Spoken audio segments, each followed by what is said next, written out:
Hi, and welcome to another episode of the Reformer Weekender, our monthly webzine spotlighting the people and culture around Windham County and the surrounding areas. My name's Tom DeRico, and I'm here to tell you about this month's episode. First, we'll take a tour of the new CVPS substation in Winhall.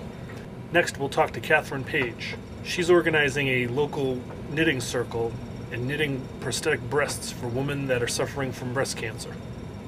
And finally, we'll take you to a recent performance of The Lift. Regular readers of The Reformer may remember that the play was abruptly canceled in the summer of 2008 after an anonymous audience member raised concerns about its content. That cancellation sparked many letters to the editor and complaints from the community. But since then, the play has risen from the ashes with a new cast and was recently performed at the Dummerston Grange. As always, we'd like to hear what you think, so give us a call at 802-254-2311. Extension 7 will bring you to the newsroom, or send us an email at news@reformer.com, and in the subject line, put Reformer Weekender. Thanks for watching and enjoy the show.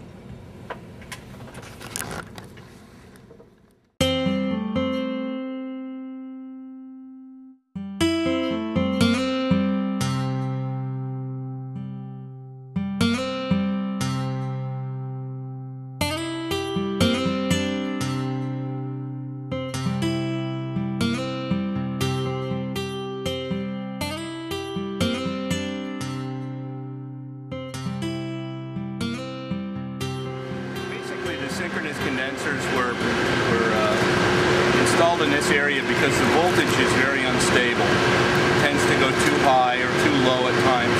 And these devices help smooth it out and keep it in the middle where it belongs, even when the demand on the system is very heavy. And so not only will it help us manage the demand of the system, but it would be good for if we wanted to add distributed generation, say we wanted to add wind farms in this area. These would help to stabilize the system so that we could add wind farms without the problems that wind farms often have with voltage.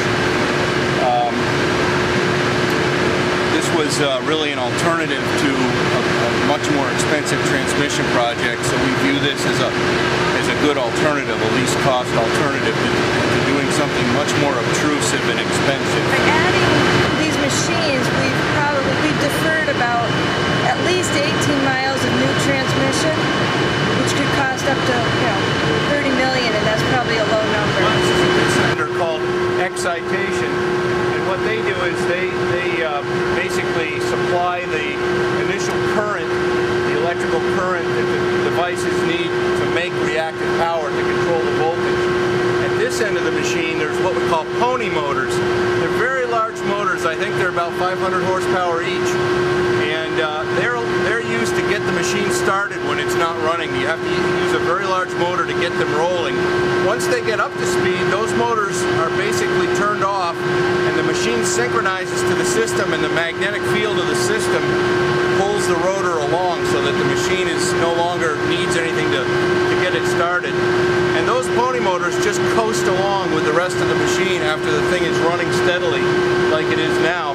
And all this black stuff over here is cooling pipes because this thing generates quite a bit of heat, and so we need to cool the system down to prevent overheating of the wire. Here is these panels contain switchgear and relays and different equipment, monitoring equipment, and if need be, the big circuit breakers out in the yard and some of the other equipment can be manually controlled from here, but it can also be remotely controlled from our control room back in Rutland, and ordinarily it would be not controlled. This acts as I said, the transformation point between the synchronous condenser and the power, the reactive power that they generate or absorb, and connects it to the 46 kV system, which is what they're trying to support.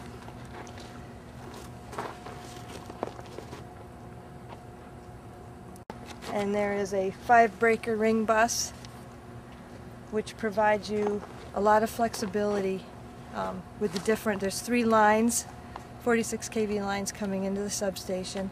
You have one from Rawsonville, one from Stratton, and then Manchester.